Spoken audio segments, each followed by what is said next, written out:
아니하였더라. 아멘. 대적들을 진멸하는 유다인이라는 제목으로 말씀을 좀 살펴보겠습니다. 여러분, 사도행전을 읽어보면 자주 발견되는 모습이 초기의 모습이긴 하나 많이 있는데, 그것은 하나님의 말씀이 흥왕하여 세력을 얻는 모습을 우리는 사도행전을 피면서 발견하게 됩니다. 성령을 받은 사도들은 하나님의 나라와 그의 복음을 담대하게 전하게 되죠. 이것을 전도에 미련한 것으로 하나님의 나라와 그의 복음을 전하였다라고 성경은 기록하죠. 하나님께서 역사하셔서 그 말씀을 흥왕하게 하셨습니다. 그리고 그 말씀을 들은 사람들이 주님을 믿게 되고 교회의 일원이 되게 되었다라고 기록하고 있습니다. 이 대표적으로 사도행전 11장 24절을 보면 이에 큰 무리가 죽게 더하여 지더라라고 기록을 하고 있습니다. 사실 숫자적으로 따지자면 예수님을 진실로 믿는 사도들과 교회의 수치는 지극히 적은 숫자였고 적은 수치였습니다. 소수의 사람들로 구성된 사역자와 교회였다고 말할 수가 있겠죠. 그 적은 사역자들이 복음을 전하자 놀라운 일이 일어난 것입니다. 많은 사람들이 예수님을 믿게 되었고 이로 인해서 각 지역에 교회가 세워지게 되었습니다. 이 일에 대해서 또 잘 설명해 주는 대표적인 본문이 사도행전 19장 20절이 있는데요. 이와 같이 주의 말씀이 힘이 있어서 흥왕하여 세력을 얻으니라. 하나님의 말씀이 힘이 있어 흥왕하여 세력을 얻게 되었다. 이것이 사도행전 전체를 드러낼 수 있는 대표적인 말씀이라고 볼 수가 있겠죠. 세상은 어떻습니까? 다수가 세력을 가지고 있는 것이 일반적인 원리이고 일반적인 이치입니다. 소수는 항상 세력을 얻기보다는 약한 위치에 놓여 있고 항상 불편하고 불리한 형편에 처해 있습니다. 그러나 불리한 형편으로 시작한 소수가 다수를 압도하는 일도 역사 가운데 많이 있습니다. 그것은 하나님께서 그 말씀을 능력 있게 하여 주셨기 때문에 초대교회의 성도들과 사도들은 다수를 압도하면서 인생을 걸어갔던 사람들입니다. 사실 말씀이 이렇게 기록되었어도 여전히 사도들과 초대교회는 소수에 불과합니다. 그러나 성경은 다수냐 소수냐가 중요한 것이 아니라 하나님의 말씀이 흥왕하고 그 말씀은 힘이 있다는 것을 강조하고 있다는 것이죠. 다수의 세력 때문에 말씀의 힘이, 말씀의 능력이 결코 약해지지 않았다는 것을 증명하는 것이 사도행전의 이야기입니다. 그래서 바울이 바울서신 가운데 감옥에 갇혔을 때에 교인들에게 편지를 쓸 때 이런 표현을 썼죠. 나는 갇혔지만 복음은 갇히지 않았다. 이렇게 말을 했죠. 나는 감옥에 있지만 여전히 이것으로 인하여 복음은 더욱 확대되고 흥왕하고 세력이 있더라라고 말씀하는 내용을 볼 수가 있습니다. 처음 에스더서를 읽으면서 우리 안에 잡힌 이미지가 있었죠.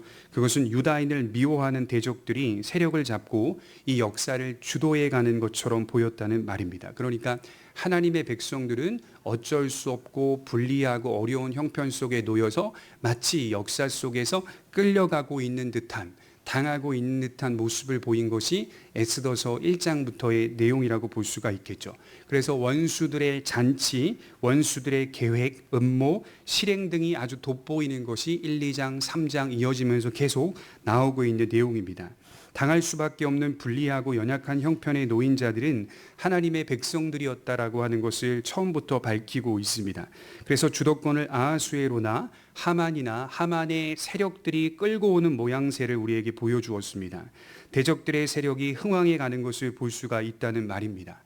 그러나 이제 말미에 가서는 이것이 완전히 뒤집혀져서 유다인이 주도권을 잡게 되고 유다인이 세력을 얻어서 흥왕해 가는 것을 목격하게 되는 것이죠.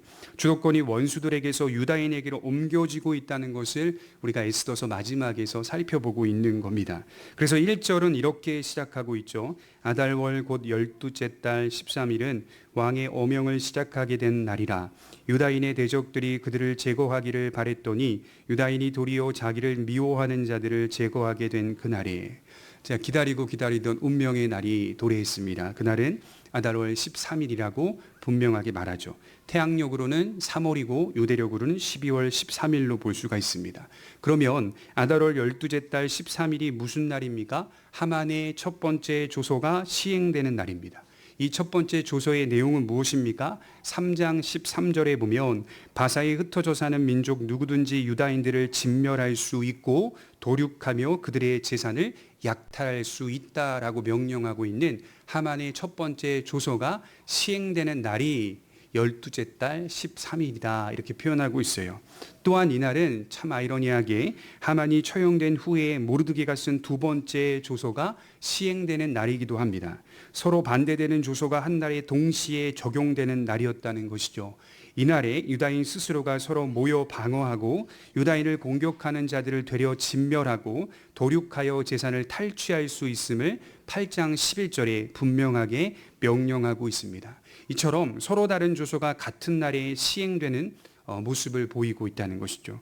그렇다면 성경은 이날을 어떻게 평가하고 있을까요? 1절을 보면 유다인이 도리어라는 표현을 쓰고 있어요. 이 도리어라는 하파크라는 단어의 뜻은 뒤집어 엎다라는 뜻을 가지고 있습니다.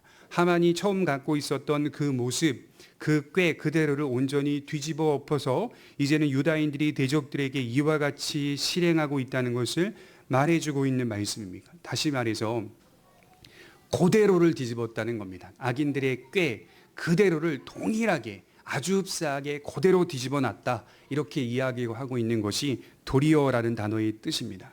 여전히 유다인들은 바사에서 소수로 있습니다. 그럼에도 불구하고 에스더서 말미에는 그들이 결코 작은 자가 아니었다라고 하는 사실을 말해주고 있어요. 그들은 지금 어떻습니까? 세력을 잡고 있습니다. 누구든지 쥐었다 폈다 할 수 있는 힘을 갖고 있습니다. 유다인들은 바사 제국에서 가장 변두리에 있었던 자들이었는데 이제는 중심에 놓여 있었던 것이겠죠. 하나님은 이처럼 유다인들의 세력을 강하게 하셨습니다. 그럼 어떤 모습으로 하나님이 강하게 하셨습니까? 두 가지를 우리가 볼 수가 있는데 하나는 유다인들의 단결입니다. 그들은 소수였으나 대적들의 공격을 막아내려고 강하게 일치 단결한 모습을 보여주고 있습니다. 2절에 보시면 유다인들이 아하수에로 왕의 각 지방 각 읍에 모여 자기들을 해하고자 한 자를 죽이려 하니 모든 민족이 그들을 두려워하여 능히 막을 자가 없고 하만이 처형되었다고 해서 끝난 것이 아님을 잘 알고 있었고 유다인들은 이날을 철저히 준비했던 것 같아요. 그래서 각 지방 각 읍에 모여서 방어 준비를 하였고 동시에 자기들을 해하고자 하는 자들을 공격하기 위한 계획을 철저히 세우게 됩니다. 그 외국 영화 중에서요. 오래 전부터 시리즈별로 나온 영화 있는데 좀 잔인하긴 해요. 퍼지라고 하는 영화입니다. 저도 다 보지는 못했지만 그 내용이 상당히 흥미롭습니다. 하루를 정해가지고 범죄를 허용하는 날을 정해줍니다. 자유롭게. 그래서 그날 하루는 사이렌이 울리면 어떤 사람이든 누구든 죽일 수가 있는 그 허용된 범죄의 날을 지정하게 되죠. 아마도 그 기득권 세력들이 인구를 줄이기 위한 어떤 수단이었던 것 같아요. 근데 그 영화의 그 픽션의 그 전제가 바로 이 에스더서에서 나왔다는 이야기를 제가 들은 적이 있어요. 그래서 사람들이 저마다 집에 들어가서 그날이 잘 넘어가도록 선한 사람들이 무기를 갖추고요. 칼을 갖추고요, 총을 갖추고요, 선한 사람들입니다. 악인들이 들어왔을 때 그들을 계속 이제 진멸해 가고 있는 그런 모습들을 보이고 있는 영화라는 것을 볼 수가 있죠. 그래서 제가 이 모습을 보니까 약간 비슷한 느낌을, 비슷한 이미지를 주고 있는 것을 생각해 보았어요. 유다인들이 이렇게 각 읍과 각 지방에 모여서 일치 단결하면서 방어를 준비하고 있고 공격을 준비하고 있다는 것입니다. 그것이 얼마나 일치 단결했는지 보는 모든 민족들이 유다인들을 두려워하여 능히 막을 수가 없었다라고 기록을 하고 있어요. 그러니까 단결하면 다수보다 우세하다는 것을 분명하게 보여주었다라고 말할 수가 있겠습니다. 그래서 믿음의 공동체는 숫자가 얼마인가 그것이 중요한 게 아니라 적은 수라도 우리 공동체가 일치 단결하고 있는가 그것이 중요합니다. 우리 모두가 하나님의 나라와 그의 복음을 갈망하는 믿음이 있는가 그 믿음으로 우리가 단결하는 것이 우리 교회 공동체의 모습이라고 볼 수가 있겠죠. 제가 어느 교회에 갔더니 그 교회를 부러워하는 사람들이 모여서 그 교회를 벤치마킹하러 간 거예요. 목사님들이. 가봤더니 그렇게 성도들이 하나 되어 있는 거예요. 성도들이 다 목사 같고 성도들이 다 전도사 같고 성도들이 다 사역자 같다라고 하는 것이죠. 그래서 그것을 배우기 위해 이제 사역자들이 가서 목회자들이 가서 물어보기도 하고 또 대답을 듣기도 하고 하는데요. 저는 자세히 유심히 들여다보니 믿음과는 별개로 멤버십으로 똘똘 뭉쳐있는 교회 공동체를 확인하게 되었습니다. 믿음과 겸손은 찾아볼 수가 없었고 그저 사람들의 뭉침, 사람들의 단합 정도로만 보였다고 말씀을 드리고 싶어요. 교회 공동체는 그걸 말하는 게 아닙니다. 진짜 단결은 우리 모두가 믿음으로 단결하는 것이겠죠. 그 믿음은 하나님의 나라와 그의 말씀을 사모하고 지키려는 사랑의 마음을 뜻하는 것입니다. 우리의 강함은 이러한 모습으로 형성해 가는 거지 그저 사람들의 모임으로서 멤버십을 구성하는 것이 결코 아닙니다. 그런데 교회가 이런 세상의 멤버십 방식들을 배워와서 적용하는 것을 저는 많이 봤어요. 교회는 세상 멤버십으로 세워지는 것이 아닙니다. 교회는 영과 진리 안에서 자연스럽게 멤버십이 형성되는 겁니다. 그래서 교회는 항상 믿음에 있는가 우리의 공동체를 시험하고 살피는 것이 첫 번째 우선적으로 해야 할 일입니다. 어떻게 하면 멤버십을 좀 더 견고하게 할까? 그래서 제가 거기 가서 이야기를 듣고 여러 가지 답을 들으면서요, 포기하고 그냥 왔어요. 그것에 모든 신경을 곤두세우는 목사, 그것에 모든 신경을 곤두세우는 성도, 이게 과연 교회 공동체의 모습인가? 성령님께 맡기고 우리가 믿음에 있는가 우리 자신을 시험하는 것이 곧 우리의 단결이라는 것을 기억해 보아야 할 것입니다. 이어서 다른 하나는 각 지방 관리들이 모르드게를 두려워함으로 유다인을 도와주고 있었기 때문에 유다인은 결코 약한 세력이 아니었다라고 기록하고 있습니다. 3절에 보시면 각 지방 모든 지방관과 대신들과 총독들과 왕의 사물을 보는 자들이 모르드게를 두려워함으로 다 유다인을 도우니, 하나님께서 유다인들과 함께 하시는데 어떤 방식으로 함께 하십니까? 각 지방의 지방관과 공무원들을 말하는 거죠. 대신들과, 한마디로 시장, 구청장, 동장 이런 관리들이 유다인들을 친히 나서서 돕고 있었다라고 표현을 하고 있다는 것이죠. 이처럼 유다인은 에스더와 모르드게로 인하여 여러 가지 행정적인 지원과 지지를 적극적으로 받고 있었다는 말입니다. 이 말도 안 되는 이런 일을 누가 일으키셨습니까? 에스더와 모르드게가 아닌 하나님께서 일으켜주고 계신 겁니다. 그래서 반복되어서 나오는 말이 그들이 유다인들을 두려워하여, 그들이 모르드게를 두려워하여 이렇게 표현하고 있죠. 제가 원문을 자세히 살펴보니까, 직역해 보니까 이렇게 번역이 되더라고요. 그들에 대한 두려움이 모든 민족 위에 내렸다. 유다인들에 대한 두려움이 하늘에서 탁 내렸다, 이런 표현이에요. 바사제국 전체의 유다인들에 대한 두려움이 탁 내려앉아 있었다, 이렇게 말을 하고 있더라고요. 서두에 말씀드린 초대교회가 흥왕하여 세력을 얻게 되고 많은 사람들이 예수님께로 돌아왔다는 말은 하나님께서 그 말씀을 사용하셔서 역사하셨다는 말입니다. 여러분, 우리는 물을 줄 수가 있죠. 그리고 우리는 심을 수가 있습니다. 나는 심었고 아볼로는 물을 주었을 때 하나님께서는 자라게 하시느니라. 그러나 우리가 할 수 없는 한계는 자라게 할 수는 없습니다. 물을 주고 심는 것은 우리의 책임이고 역할입니다. 하지만 분명하게 우리가 믿음 생활할 때 기억해야 할 것은 자라게 할 수 없습니다. 왜냐하면 우리에게는 능력이 없습니다. 그 능력과 세력은 하나님께서 함께 하실 때에만 일어날 수 있는 힘이기 때문입니다. 그래서 우리는 물을 주고 심은 뒤 자라게 하실 하나님을 바라보는 거예요. 저는 이런 표현이 너무 좋은 게, 믿음은 농사와 같다라고 하는 표현이 너무 좋거든요.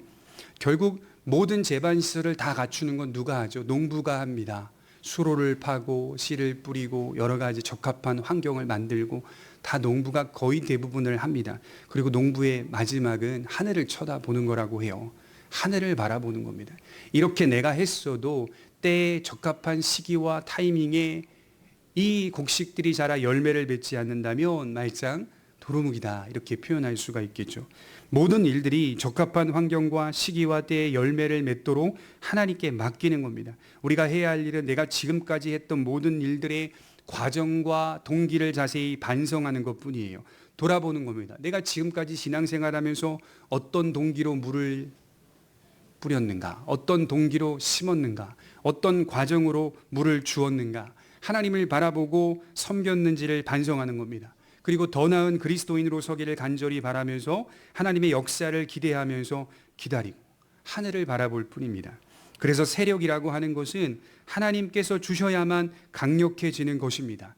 역대상 18장 6절에 보면 다윗이 어디로 가든지 여호와께서 이기게 하시느니라. 표현이 상당히 흥미롭잖아요. 다윗이 어디로 가든지 이겼다, 이렇게 우리 말해서는 안 돼요. 여호와께서 이기게 하시느니라, 이렇게 표현하고 있어요. 결국 우리 인생 속에 이기게 하시는 하나님의 능력이 있다는 사실을 말하는 것이겠죠. 에스더서에서는 하나님이라는 단어가 우리가 잘 알듯이 한 번도 나오지 않습니다. 고유명사 여호와라는 단어도 안 나오고 일반 명사 엘로힘이라는 단어도 흔적도 보이지 않습니다. 그렇다고 해서 하나님이 부재하신 것이 아니라는 것이 에스더의 강조점입니다. 은밀히 배후에 그들과 함께 하시고 이기게 하신 증거들을 여러 면으로 나열해 놓았다는 거예요. 배후에 하나님께서 역사하지 않았다면 유다인들은 지금 승리하지 못했을 것입니다. 고린도후서 2장 14절에 바울도 이와 비슷한 말을 했는데요. 항상 우리를 그리스도 안에서 이기게 하시고 우리로 말미암아 각 처에서 그리스도를 아는 냄새를 나타내시는 하나님께 감사하노라. 신자가 누구냐라고 묻는다면 우리는 뭐라고 담대하게 말해야 합니까? 내 연약함과 부패함과 부족함도 이야기해야 하지만 우리가 분명하게 확신 있게 말할 수 있는 것은 우리를 항상 그리스도 안에서 이기게 하신다라고 한 고백이 나와야 되는 거예요.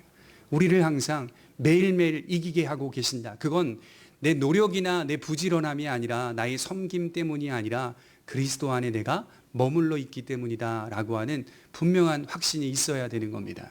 사람들이 우리를 볼 때 이긴다고 형편과 처지가 그 모양인데 뭐가 너의 삶이 이기는 삶이냐라고 물어볼 수가 있어요. 그러나 바울의 고백을 자세히 살펴보면 바울은 형편과 처지로 이긴다고 말하지 않았어요. 바울은 믿음으로 이긴다라고 말했어요. 그 형편과 처지가 어떠함에도 불구하고 나는 오늘도 믿음으로 이겨가고 있다라고 표현하는 거죠. 이것은 이 세상을 이길 수 있는 유일한 방법은 하나밖에 없다는 겁니다. 믿음으로 세상을 이긴다. 요한일서 5장 4절에 보면 대저 하나님께로부터 난 자마다 세상을 이기느니라. 세상을 이기면 이것이니 우리의 믿음이니라. 여러분 한 주간 이기며 오셨습니까?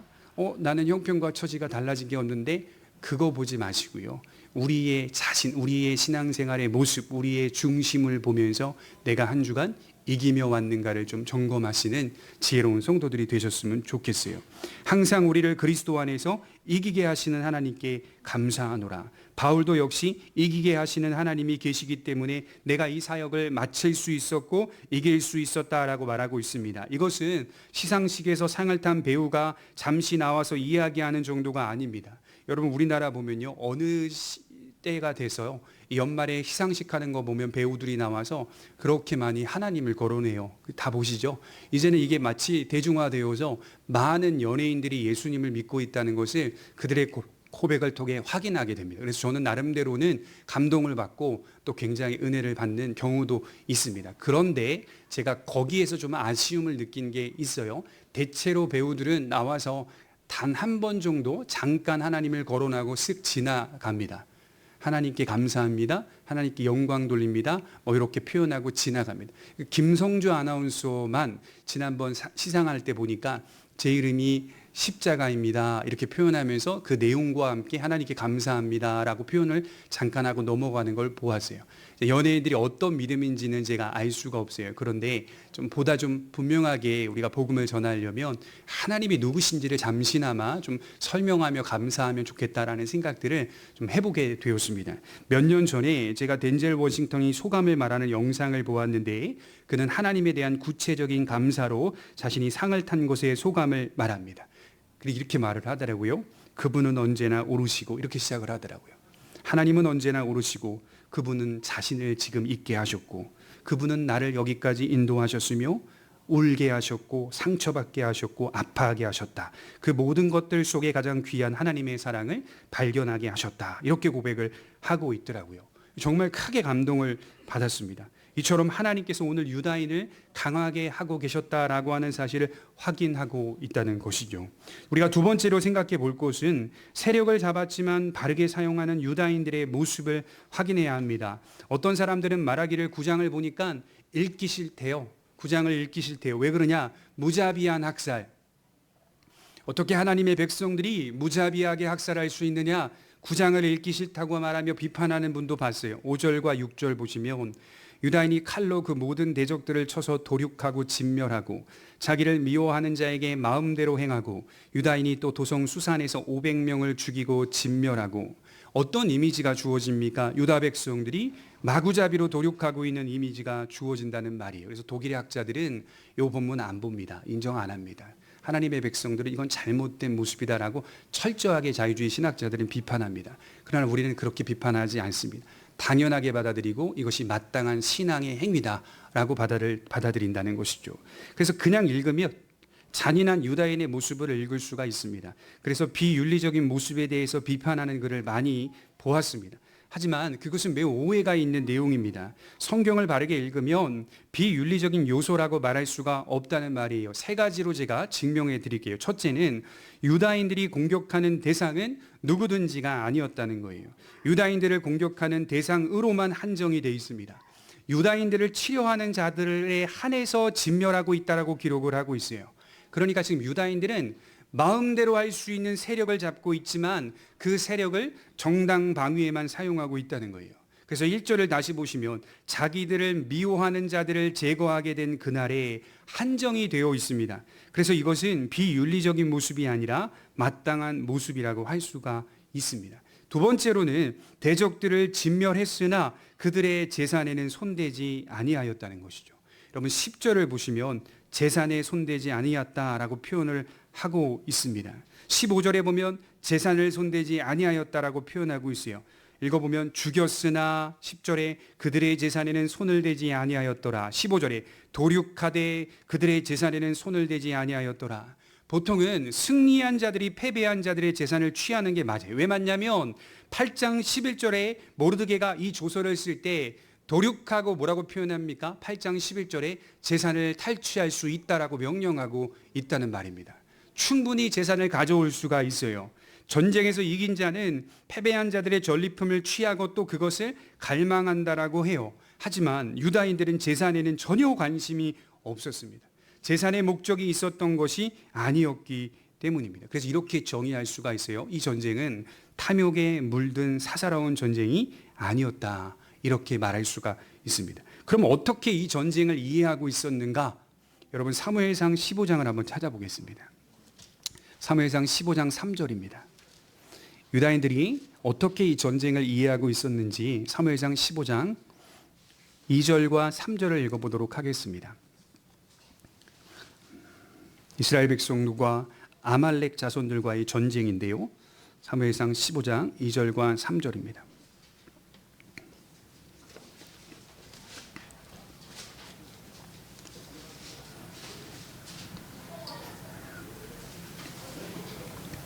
우리 같이 한번 읽어보도록 하겠습니다. 2절 3절입니다. 시작.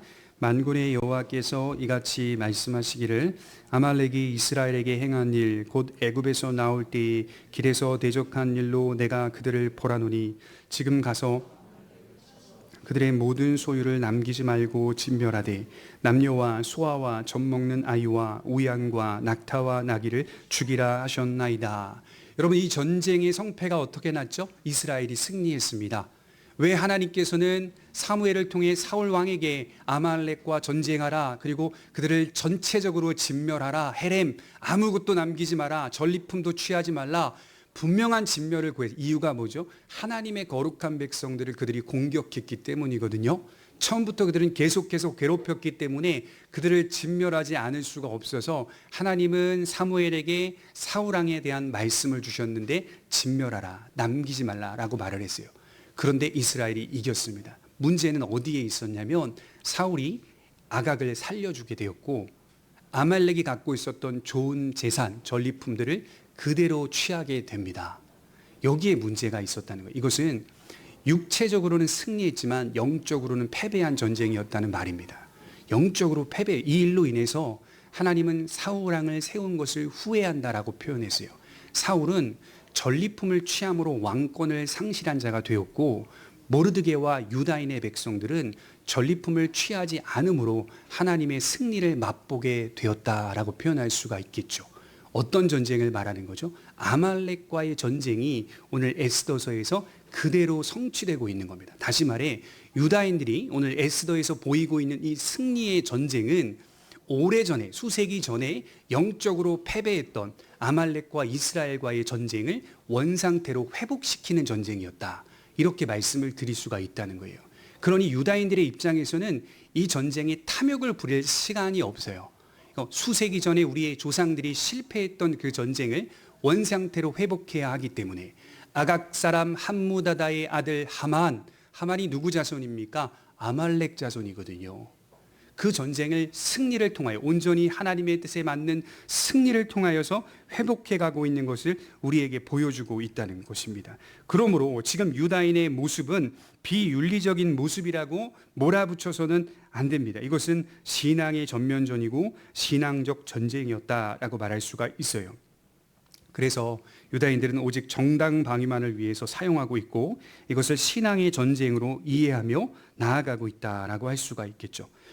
저와 여러분들에게 이 말씀을 통해 적용할 수 있는 대목이 있습니다. 우리들 역시 하나님이 주신 세력, 그것이 무엇이 될지는 모르지만 하나님이 주신 권세와 능력과 힘과 세력들을 정당하게 사용할 수 있는 사람이 되어야 한다는 것이죠. 대표적인 것이 물질이나 명예와 권력이라고 말할 수가 있습니다. 여러분, 진짜 중요한 기도가 뭐냐면 하나님 돈을 주세요, 하나님 명예를 주세요, 하나님 권세를 주세요. 이게 진짜 중요한 기도가 아니라 하나님 주셨을 때 제가 사용할 수 있는 능력을 주세요. 이게 진짜 중요한 기도입니다. 하나님 이것을 주셨을 때 제가 바르게 선용할 수 있는 지혜와 힘을 주옵소서.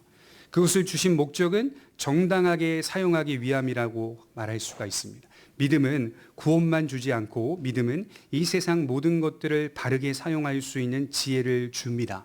그래서 칼이 요리사에게 있을 때 사람을 잡지 않고 음식을 만드는 데 사용되듯이 하나님의 백성들은 이 세상 모든 것들이 주어졌을 때 바르게 사용할 수 있는 유일한 사람들이라고 말할 수가 있습니다. 또한 우리는 우리의 삶의 모든 일들을 신앙의 문제로 좀 접근해 보셨으면 좋겠어요. 특히 수세기 전에 조상들의 실패를 오늘 유다 백성들이 온전히 회복하고 있는 것을 통하여 확인하듯이 우리 과거에 실패한 것들을 신앙 안에서 회복해가는 성도들이 되셨으면 좀 좋겠습니다. 과거에 실패한 것들이 오늘 이 현실에도 똑같이 반복되는 사람들이 있습니다. 제가 그렇고 여러분들이 그럴 겁니다. 동일하게 똑같은 반복된 습성과 습관들로 인해서 전혀 고쳐지지 못하고 전혀 변화되지 못하고 끝까지 끈질기게 우리를 부여잡는 실패와 패배의 모습들이 분명히 있을 겁니다. 그러나 진정한 신앙은 하나님의 충만함 속에 거하며 과거 실패한 것들을 회복해가는 부흥이 우리의 삶에 드러나야 한다고 말씀을 드릴 수가 있습니다. 믿음이라고 하는 주제는 우리의 일상 전체에 확대되어 있다는 사실을 기억하면서 작은 문제조차도 신앙과 무관하지 않다는 것을 기억하셨으면 좋겠습니다. 모든 일이 하나님 앞에 위치해 있다는 사실을 기억할 때 우리는 한 번 더 진지하게 생각해 볼 수 있다라고 하는 것이겠죠. 자, 이제 마지막 세 번째로 생각해 볼 수 있는 것은 공의에 대한 기준입니다. 우리 12절을 한번 볼까요? 9장 12절입니다. 12절 13절 읽겠습니다. 같이 읽습니다. 시작. 왕이 왕후 에스더에게 이르되 유다인이 도성 수산에서 이미 500명을 죽이고 멸하고 또 하만의 10 아들을 죽였으니 왕의 다른 지방에서는 어떠하였겠느냐. 이제 그대의 소청이 무엇이냐 곧 허락하겠노라. 그대의 요구가 무엇이냐 또한 시행하겠노라 하니 에스더가 이르되 왕이 만일 좋게 여기시면 수산에 사는 유다인들이 내일도 오늘 조소대로 행하게 하시고 하만의 10 아들의 시체를 나무에 매달게 하소서 하니. 지금 상황을 자세히 보시면요, 도성 수산에서는 이미 대적 500명을 죽인 상태고 하만의 10 아들들을 죽인 상황입니다. 그런데 왕은 에스더에게 세 번째로 묻고 있어요. 굉장히 사랑했나 봐요. 그대의 소청이 무엇이뇨 곧 허락하겠노라. 시행되고 있는 이 시점에도 여전히 왕은 에스더를 사랑하고 있습니다. 도성 수산 외에도 바사 127도 지방까지 포함하면 상당한 숫자가 진멸했을 것으로 판단이 돼요. 그런데도 지금 에스더는 뭐라고 대답하냐면 적을 죽일 수 있는 시간을 하루 더 연장해 달라고 요청합니다. 12절을 자세히 읽어보면 왕은 지금의 상황들이 이미 충분히 응징했다고 평가하고 있어요. 이미 이런 표현을 쓰죠. 왕이 이제 된 거 아닌가? 여보 이제 된 거 아니에요? 이런 거죠. 이미 끝난 거 아니에요? 라고 평가하고 있습니다. 왕의 기준으로, 왕의 공의의 기준으로 충분히 시행되었다라고 생각합니다. 하지만 에스더가 볼 때에는 만족할 수가 없었던 겁니다. 제가 일전에 이 진멸 전쟁은 탐욕에 물든 전쟁이 아니라고 했습니다. 이 진멸 전쟁은 거룩한 전쟁이요 하나님을 대적하는 자들에 대한 공의의 시행이라고 말할 수가 있습니다. 뒤집어 생각해 보면 에스더의 요구는 하나님의 공의를 만족시킬 때까지 요구하는 겁니다. 하나님의 공의가 충족될 때까지 요구하고 있는 요청이라고 볼 수가 있겠죠. 쉽게 말해 하나님의 공의에는 그 기준에는 충분하지 못했다라고 말할 수가 있습니다. 본문을 자세히 살펴보면 12절에 도성수산이라는 단어와 13절에 수산이라고 하는 단어가 구별되며 쓰여지고 있어요. 이 본문만 그런 것이 아니라 1장부터 살펴보면 도성수산이라는 단어가 나오고 어떨 때는 수산이라는 단어가 따로 나옵니다. 이것은 같은 장소를 의미하는 뜻이 아닙니다. 도성수산은 원어로 보면 요새화된 성내, 궁궐내를 의미하고 수산은 성 밖을 의미하는, 다시 말해 아랫지역 백성들이 사는 마을 전체를 수산성이라고 표현을 하는 겁니다. 이로 볼 때 아직 수산성 전체의 대적들이 많이 남아 있었다라고 하는 사실이죠. 그러니까 500명을 죽인 것은 성내 안에 있는 대적들을 진멸한 것을 뜻하는 내용입니다. 그래서 하루 더 말미를 달라라고 표현을 하고 있습니다. 여러분, 우리가 덧붙여서 생각해 봅니다. 우리가 한참 전에 지나온 에스라서 1장 1절을 보면, 에스더서 말고 에스라서 1장 1절에 보면 이렇게 시작을 해요. 바사왕 고레스 원년에 여호와께서 예레미야의 입을 통하여 하신 말씀을 이루게 하시려고 바사왕 고레스의 마음을 감동시키매 그가 온 나라에 공포도 하고 조소도 내려 이르되. 이스라엘 백성들이 예루살렘 땅으로 돌아오는 그 첫 번째 시작점이 에스라서 1장 1절인데 1장 1절이 어떻게 시작하냐면 여호와의 말씀으로 시작이 됩니다. 그냥 고레스가 백성들을 돌려보냈다 이렇게 시작하지 않고 예레미야 25장 11절 말씀을 거론하며 예레미야의 입에 주었던 계시의 말씀이 응하게 하려고 바사왕 고레스의 마음을 감동시켜 주셨다라고 하는 것이 이사야서 44장 25절 말씀에 기록된 말씀과 연결돼서 생각해 보게 되는 것이죠. 다시 말해 이스라엘 백성들이 예루살렘 땅으로 돌아오게 된 것은 하나님께서 계시하신 역사적 예언의 성취다라고 말씀을 드릴 수가 있어요. 그러니까 우리가 생각해 볼 때 이스라엘 백성들은 지금 바사 시대를 살고 있습니다. 여전히 속국이지만 그럼에도 불구하고 말씀을 통해 생각해 보면 자유를 누리고 있는 시점이 되어야만 하는 겁니다. 이제 이해가 좀 되시나요?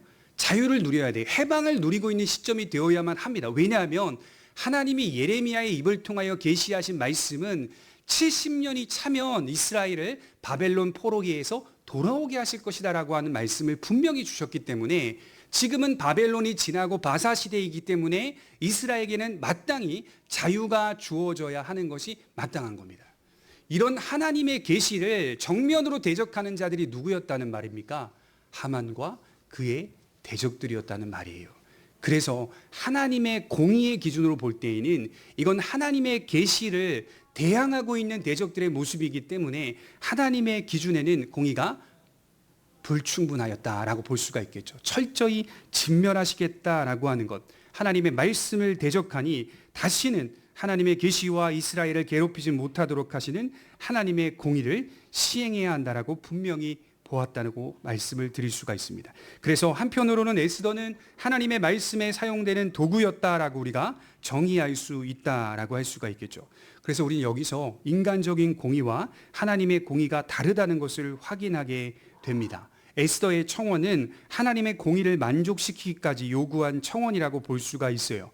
이것은 보복을 위한 청원이라기보다는 하나님의 공의를 드러내는 공적인 청원이라고 말할 수가 있습니다. 그래서 유다인들을 보살피시고 구원하시는 하나님의 사랑을 보게 되고 동시에 불의에 대하여 공의로 심판하시는 하나님의 모습을 목격하게 됩니다. 그것은 인간이 볼 때 아하수에로라고 하는 왕이 볼 때 그러니까 고레스, 다리오, 아하수에로, 아닥사스다 이게 에스라서의 역사거든요.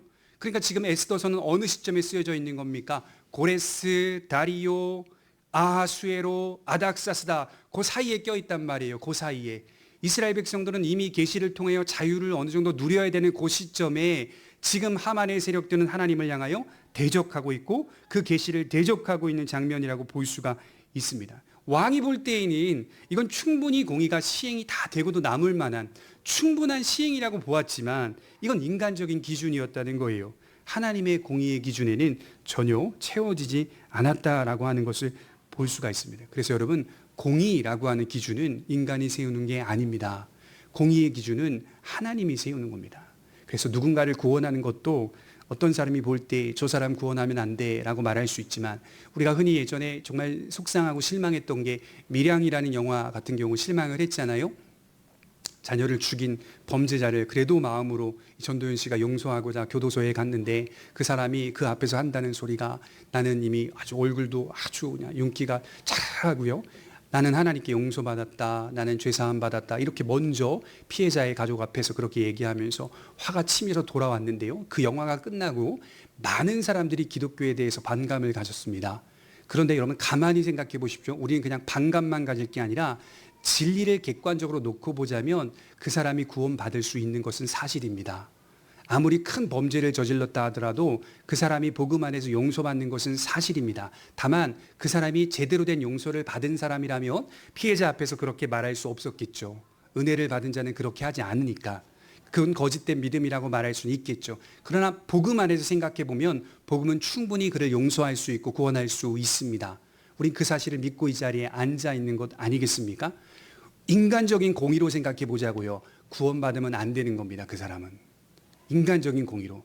전혀 인간적 공의와 하나님의 공의는 우리의 생각을 벗어납니다. 우리는 어떻게 이해해야 될까요? 성경적으로만 이해하면 됩니다. 하나님이 그렇게 믿고 하나님이 그렇게 용서하시고 하나님의 뜻 가운데서 하나님이 자비를 베푸신다라고 약속하셨다면 우리는 충분히 그것을 믿음으로 받아들일 수 있어야 됩니다. 그래서 어떤 면에서는 그것이 복음 안에 담긴 내용을 어떤 면에서는 간접적으로 드러내고 있는 것이기도 한다라고 하는 것을 확인해 보게 되는 것이죠. 공의의 기준은 인간이 아닙니다. 하나님이 있습니다. 자, 우리가 제일 이해할 수 없는 공의가 뭡니까? 누군가 저에게 물어본다면 제가 말할 때 제일 이해할 수 없는 공의를 이렇게 대답하겠죠. 십자가에 예수님이 달리시는 것이 제일 이해하기 힘든 공의다. 왜 예수님이 십자가에 달리셔야 되는가? 그게 제일 이해하기 힘든 공의다. 슈바이처는 예수님에 대해 미친놈이라고 했습니다. 그의 책을 보면 미친 청년이라고 했어요. 도른 청년이라고 표현했어요. 광기에 어린 청년이라고 표현했어요. 자기가 구세주가 되어 스스로가 십자가에 못 박힌 청년이라고 말했어요. 슈바이처 예수님 믿는 사람 아닙니다. 그 사람 쓴 책 역사적 예수입니다. 역사적 예수. 그냥 겉으로 보면 예수님 믿는 사람처럼 보입니다. 아닙니다. 이게 굉장히 교묘한 겁니다. 독일의 학자들과 자유주의 신학을 따르는 사람들의 미혹이 굉장히 위험한 겁니다. 예수님이 왜 십자가에 달리셔야만 했을까? 이게 정말 이해하기 어려운 공의입니다. 그래야만 하나님의 공의가 만족되기 때문입니다. 그냥 구약처럼 양이나 염소들의 희생으로 인간의 죄를 대신하게 하시면 그렇게 하시면 안 되나요? 라고 물어볼 수 있습니다. 이렇게 질문할 수 있겠지만 그것은 이미 그 질문 속에 누가 들어가 있습니까? 우리의 기준이 들어가 있는 겁니다. 우리의 공의가 들어가 있는 겁니다. 인간의 죄가 얼마나 더럽고 추악한 것인지 이 세상에 놓인 그 어떤 제물로도 깨끗한 동물로도 인간의 죄를 씻을 수 없다는 것을 드러낸 것입니다. 여러분, 인간이 지은 죄는요, 인간의 죄는요, 키에르케고르는 뭐라고 말했냐면 죄란 양이 아니라 질이다 이렇게 표현을 했어요. 죄라고 하는 것은 양이 아니다. 양적으로 계속 죄가 많아지는 것을 죄라고 말하긴 하지만 진짜 죄는 질이라고 했어요. 질. 가만히 묵상해 볼 대목입니다. 우리의 죄가 양이 아니라 질로 승부하고 있다니까요. 우리가 어떻게 할 수 없는 아주 더럽고 부패한 것이 우리 안에 계속적으로 살아 요동치고 있는 겁니다. 세력이라고 말하죠. 바울은 죄의 세력이라고 표현하거든요. 그건 우리 안에 정체되어 있는 것이 아니라 살아 역사하여 오늘도 막 숨쉬고 있는 겁니다. 막 강력하게 숨쉬고 있는 거예요. 그 죄의 세력 앞에 지체를 죽이라라고 하는 바울의 고백을 한번 자세히 들여다보십시오. 죄가 얼마나 끈질기고 더럽고 부패한 것인지 우리는 매일 보아야 하는 겁니다. 그런 죄를 씻을 수 있는 유일한 비결은 제물로 안 되는 거예요. 동물로 되는 게 아니에요. 인간의 지은 죄의 질이 그만큼 추악하고 더럽기 때문에 그 더럽고 추악한 죄의 삭시, 사망과 영원한 형벌이기 때문에 예수님께서 이 땅에 오셔서 그것을 해결하셔야만 가능했던 것입니다. 그래서 예수님이 우리를 구원하시고 우리의 죄를 사하신 것은 속량만 하신 게 아니라 생명으로 인도하는 것까지 같이 연결되어 있다는 겁니다. 예수님이 그래야만 오실 수밖에 없었다는 거예요. 속죄하는 것과 동시에 속죄하고 끝나는 것이 아니라 영생으로 인도해야 하기 때문에 동물로 될 수 있는 것이 아니라는 거예요. 그게 하나님의 공의였다는 거예요. 하나님의 공의가 만족되려면 예수님을 보내셔야만 했습니다. 우리의 공의가 아니라 하나님의 공의입니다. 여러분, 우리 마지막으로 베드로후서 3장 9절을 찾아보겠습니다. 베드로후서 3장 9절입니다.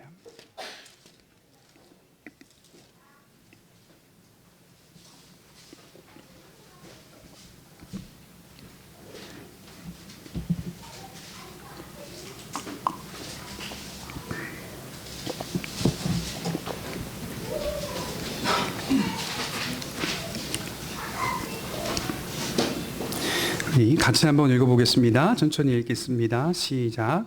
주의 약속은 어떤 이에 더디다고 생각하는 것 같이 더딘 것이 아니라 오직 너희를 대하여 오래 참으사 아무도 멸망치 않고 다 회개하기에 이르기를 원하시느니라. 제가 이 말씀을 상당히 좋아하는 말씀이긴 한데요. 하나님의 약속이 더디게 성취되는 게 아니라 그것은 죄인에 대하여 오래 참으사 관용을 베푸시는 하나님의 사랑이기 때문이다 라고 이야기하고 있다는 거죠. 제가 어느 순간부터 이 말씀이 되게 큰 은혜로 다가오게 된 이유는 이 말씀을 처음에는 사실 믿지 않는 사람들에게 잣대를 대고 비판하면서 제가 묵상하고 암송했던 말씀인데, 시간이 지나면서 이 말씀이 저 자신에게 적용되는 것을 경험하게 되었습니다. 하나님이 저에 대해서 오래 참고 계시는구나.